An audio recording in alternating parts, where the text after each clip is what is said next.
Hey y'all, welcome back to Neon's Movie Reviews. I'm Neon, this is my review channel. Today I am talking about 1982's Fast Time at Ridgemont High. And before I dive into that though, I just want to say, if you enjoy my content, please give this video a like, really helps out my channel. And we are a couple weeks into the Summer of Nic Cage, still got a couple more weeks of this that I'm going through. And so yeah, if you want to see more content like this, go ahead and subscribe and hit the little bell in the corner if you want to get a notification. But Fast Times at Ridgemont High. This was a film I've always heard great things about. Everybody I've ever talked to about it has always praised it. Always seen it appear on like the best comedy list, the best of the 80s list, blah, blah, blah. And for whatever reason, never saw it. So finally got around to watching it. Quite a few surprises in this. For one, I'm watching this because it's a Nick Cage movie. I knew this was his feature film debut, but I didn't realize he's barely even in it. I think he's credited as Nicolas Coppola, so he's not even Nicolas Cage yet, and he's maybe on screen a minute. I think he's got one line of dialogue. He's just in the movie. He's just one of the characters. He's Judge Reinhold's buddy. Brad is Judge Reinhold's character. He's just one of his buds, and yeah, that was it for him. So that was a little surprising, but I also did not know who all else was in this. I knew Sean Penn was in this. I knew Phoebe Cates was in this. I knew Judge Reinhold was in this, and that was pretty much it. So did not know about Jennifer Jason Leigh. Did not, like everybody else, did not know about. And so that was a lot of fun. I had no idea Crowe had any involvement in this. I didn't even know he about his book that was made the year prior. So that was kind of cool. It definitely does feel very authentic, which is part of the reason why I have some issues with it. Not with the film, but just with the characters, and I'll get into that stuff later on. But yeah, all in all, really, really enjoyed this movie. It's very straightforward. You really only have two plot lines. You've got Sean Penn's plot line, which is kind of the secondary storyline, and then you've got Jennifer Jason Leigh's love triangle. And basically, she's 15, still in high school, and she's starting to date. She's going to her friend Phoebe Cates for advice. Phoebe Cates is one of the popular girls. She's had sex a lot. She keeps giving her advice, and not the best advice. Some scenes in this that are very uncomfortable, but yeah. She has a thing for this kid named Mark. His buddy Mike is kind of giving him advice, and then she realizes she starts having a thing for Mike. So it's this love triangle thing going on. That's probably the best part of this film, and that's the core of it. But the most memorable scenes of this movie are all in the B plot, or just the one-off scenes.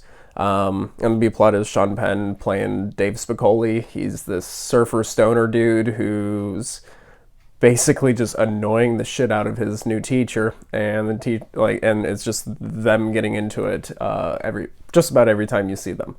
But yeah, really, really fun movie. No, not as good as I would have expected it to be, but at the same time, I was not let down with how much of a build-up and everything, and the high expectations for this film. I still wasn't let down, so I gotta give this film an 8 out of 10. It was really, really solid, and I know a lot of people give it it's a 9 or a 10 for them. It's one of those like classic perfect comedies, but for me, it was not as good as I was led to believe, but it was still really, really good, and it was not a letdown. So I gotta give it a high rating. Talk about some of the things that this film does, though, and I'm gonna start going into spoilers.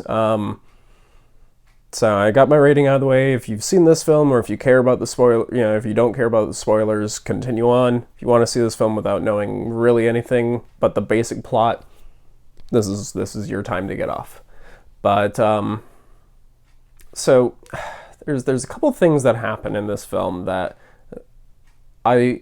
especially post Me Too and post all this stuff, in 2020, watching this for the first time, there was a couple parts in this film that I found very uncomfortable. Specifically, Jennifer Jason Leigh's losing of her virginity was a very uncomfortable scene, because Phoebe Cates and her are friends. They work at the same place, and pretty much all the characters work in the mall or hang out all at the mall. It's kind of a modern day, or kind of a 80s version of Mallrats almost. But so yeah, this guy that comes in. She tells Jennifer Jason Leigh to go wait on him, flirt with him, gives her some advice. He gives her his number, and he asks her his age, or he asks her age, and she says 19. And he's just like, "Are you sure you're 19? You look like you're still in high school." And she's like, "No, I get that all the time. I'm 19." And he's 26, gives her his number, and it's just like, "Okay, all right." And then Phoebe Cates starts talking to her in a later scene, and she's just like, "You're 15. Come on, you." And it's like, that's a little different. And then she meets up with him. He takes her to, I think it's called The Point. It's basically the baseball field at night when no one's there. They go into the dugout and they start kissing. One thing starts leading to another. He asks her again, "Are you sure you're 19? She's like, "Yes." And they have sex. And I know the actress was not 15, but still, the character-wise, it's very uncomfortable for multiple reasons, but especially watching this in 2020, they're very uncomfortable. Very uncomfortable. I feel bad for both the guy and for her in this situation. It's just not good all around. After that, it kind of calms down. She starts going after guys in her high school, and that's where the love triangle kicks in, and it's much, much better. There's still some uncomfortable things, but those are all integral to the plot and the character progression, and they're really, really well done. But this... And I know it's probably authentic. I saw it happening when I was in school, but it's still very uncomfortable seeing an underage character pursue an adult, an almost 30-year-old adult, and lying to their face. Very uncomfortable. But getting into the good stuff, though, just fucking Dave Spicoli steals every goddamn scene he's in. Like, Sean Penn is so goddamn good in this, and I don't know how he did serious work after this. Like, I don't know how people could take him seriously after seeing him in such a comedic role. I'm glad, like, Sean Penn's a fantastic actor, but oh man, he's so fucking good in this. And just all around really good. The teachers are really fun as well. You get a lot of like classic comedies, like actors, and just bit actors as well, just character actors that you're just like, I know that guy, he's awesome. So that was really fun to see. But yeah, all in all, really, really good film. It's not such a light viewing as I was anticipating. With Jennifer Jason Leigh's arc, there's her getting pregnant and the abortion, and the father of the kid not having anything to do with this, just kind of ditching her. Like, it deals with very serious themes, but then you've also got like this stoner plot line with, and it's most films should not be able to juggle a stark, serious coming-of-age drama with witty, funny high school antics. It reminds me a lot of Superbad, where Superbad is completely funny throughout the whole movie. It doesn't take itself seriously, and then you get to that ending, and they start falling apart.